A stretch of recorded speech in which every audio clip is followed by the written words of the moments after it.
കവിയും സാഹിത്യകാരനും തൃശൂർ നിയമസഭാ നിയോജക മണ്ഡലം സ്ഥാനാർത്ഥിയുമായ ആലങ്കോട് ലീലാകൃഷ്ണൻ ഇന്ന് പൊന്നാനി മണ്ഡലത്തിലെ 118 നമ്പർ പോളിംഗ് സ്റ്റേഷനായ ആലങ്കോട് പന്താവൂർ ജനതാ സ്കൂളിൽ വോട്ട് രേഖപ്പെടുത്തി.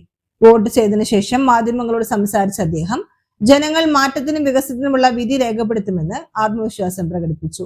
ജനാധിപത്യത്തിന്റെ ഉത്സവമായ തെരഞ്ഞെടുപ്പിൽ എല്ലാവരും പങ്കാളികളാകണമെന്നും അദ്ദേഹം ആഹ്വാനം ചെയ്തു. മണ്ഡലത്തിലെ വിവിധ പോളിംഗ് കേന്ദ്രങ്ങളിൽ രാവിലെ മുതൽ തന്നെ വോട്ടർമാരുടെ നീണ്ട നിരയാണ് അനുഭവപ്പെട്ടത്. സമാധാനപരമായും ഉത്സാഹപൂർവ്വമായും വോട്ടെടുപ്പ് പുരോഗമിക്കുകയാണ്. ലോകത്തിലെ തന്നെ ഏറ്റവും വലിയൊരു ജനാധിപത്യ സംവിധാനത്തിന്റെ ഭാഗമായിട്ടാണ് ഈ തെരഞ്ഞെടുപ്പ് പ്രക്രിയ നടക്കുന്നത്. ഇന്ത്യ ലോകത്തിലെ ഏറ്റവും പ്രധാനപ്പെട്ട ഒരു ജനാധിപത്യ രാഷ്ട്രമാണ്.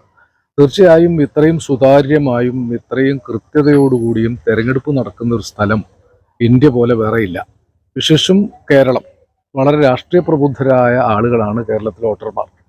ഞാൻ ഓർമ്മ വെച്ചാൽ വോട്ട് ചെയ്യാൻ തുടങ്ങിയ കാലം മുതൽക്ക് ഒരു വോട്ടും പാഴാക്കാതെ കൃത്യമായി വോട്ട് ചെയ്യുന്ന ഒരാളാണ്. ഇപ്പോൾ തൃശ്ശൂർ നിയോജക മണ്ഡലത്തിലെ സ്ഥാനാർത്ഥി എന്ന നിലയിൽ ഇവിടെ വോട്ട് നഷ്ടപ്പെടുത്താതിരിക്കാൻ അവിടെ നിന്ന് രാവിലെ തന്നെ യാത്ര ചെയ്ത് ഇവിടെ വന്ന് വോട്ട് ചെയ്തിരിക്കുകയാണ്.